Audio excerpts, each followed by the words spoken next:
Hi, and welcome to the Institute for Quality Management in Healthcare. This is the Point of Care Toolkit video.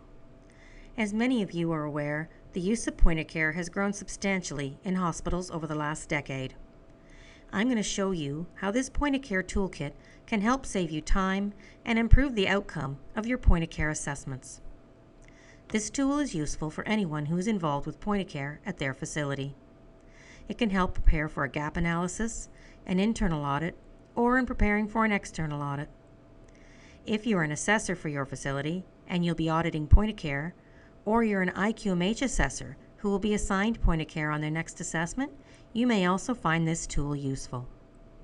It can be found on QView in our password-protected folders for facilities supported by IQMH.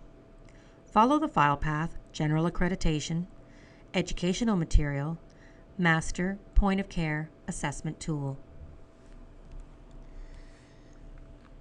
You'll note that this form is fillable. You can put across the top your test or device. You may put glucose, urines, fecal occult blood, gases, electrolytes, and on and on and on. In this column where it says lab or user, we're talking about the fact that when you are assessing, sometimes you need to speak with the lab staff, sometimes you need to speak with the user, but sometimes you need to speak to both, as you'll see down here. So what we've tried to do with this tool is shade in areas where you may find it easier to recognize that you only need to talk to the lab staff for evidence to meet this requirement. Along the left-hand side, you'll see the section numbers for point of care that we use for our IQMH Section 11 point of care master checklist.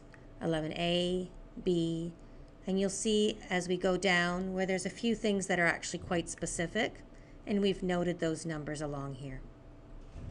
So for example, in 11A, we're talking about the responsibilities, roles of authority, the advisory group, and the scope of testing. In 11B, we're talking about a training program where we're looking for the program itself, retraining, and who the resource person has been identified as. So we can use this form in two different ways.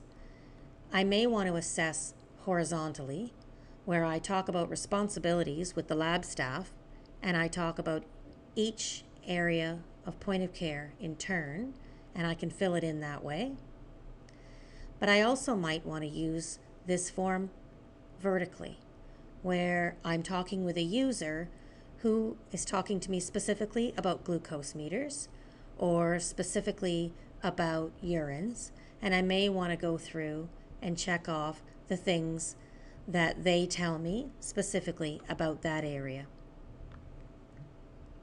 If I'm looking at training records, for example, I may at one time be able to talk to the lab staff about training for each of the different devices in turn. And I may find that I have to go to different people, so I can fill in what I've found so far and leave blank what I'm waiting for information for. You'll also note there's space between each of these sections so that you can add notes to say something in particular that you need to ask for or need to get more information on. So we're hoping that this tool will be useful to people who are preparing for an audit so that they can say at a glance whether they have prepared themselves with inventory records for each different device, dealing with indicators and process improvement, dealing with the records and validations, etc., maintenance for any type of equipment that may have been in use. And sometimes you'll find there are things that are not applicable. You're not going to have an access or a lockout issue for some things, and sometimes you will. The pre-analytic sampling procedures may be the same for several things, and you'll be able to assess it very quickly. But you may find that there's separate examples, separate procedures for each.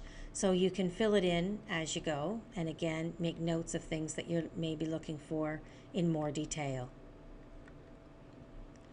This is also available for assessors of IQMH who are going to use an iPad for their visit, and I'm going to show you in the next installment how you can access this form on the iPad.